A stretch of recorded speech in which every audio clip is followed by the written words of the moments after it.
ഇറാനെതിരെയുള്ള സൈനിക നീക്കങ്ങൾക്കായി അമേരിക്കയ്ക്കോ ഇസ്രായേലിനോ പ്രദേശങ്ങളോ വ്യോമാതിർത്തിയോ സൈനിക താവളങ്ങളോ ഉപയോഗിക്കുവാൻ അനുവാദം നൽകരുതെന്ന് അയൽ രാജ്യങ്ങളായ ഗൾഫ് രാഷ്ട്രങ്ങൾക്ക് കടുത്ത മുന്നറിയിപ്പ് നൽകി ഇറാന് നേരെ എവിടെ നിന്നാണോ ആക്രമണം ഉണ്ടാകുന്നത് ആ രാജ്യങ്ങളെയും അതിന് സൗകര്യമൊരുക്കുന്ന സൈനിക ലോജിസ്റ്റിക് ശൃംഖലകളെയും തങ്ങൾ ലക്ഷ്യമിടുമെന്ന് ടെഹ്റാൻ വ്യക്തമാക്കി.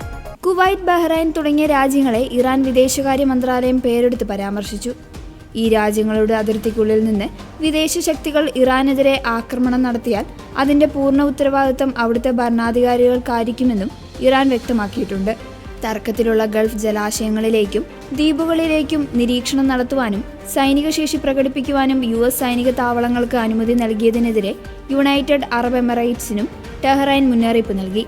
കൂടാതെ എമിറേറ്റ്സിൽ ഇറാൻ പൗരന്മാർ നേരിടുന്നതായി പറയപ്പെടുന്ന ബുദ്ധിമുട്ടുകളിൽ നയതന്ത്രപരമായ ആശങ്കയും ഇറാൻ ഉന്നയിച്ചു. അമേരിക്കൻ സൈന്യത്തിന്റെ സ്വന്തം സുരക്ഷയെ കരുതി അവർ പേർഷ്യൻ ഗൾഫ് വിട്ടുപോകണമെന്ന് ഇറാൻ വിദേശകാര്യമന്ത്രി അബ്ബാസ് അരാക്ചി പരസ്യമായി ആവശ്യപ്പെട്ടു. ഏത് തരത്തിലുള്ള ആക്രമണത്തിനും ഭീഷണിക്കും തങ്ങളുടെ സായുധ സേന ശക്തമായ മറുപടി നൽകുമെന്ന് അദ്ദേഹം കൂട്ടിച്ചേർത്തു. ഹോർമുസ് കടലിടുക്കിന് സമീപം പുതിയ ആക്രമണങ്ങൾ നടക്കുന്ന പശ്ചാത്തലത്തിലാണ് ഈ സംഭവ വികാസങ്ങൾ.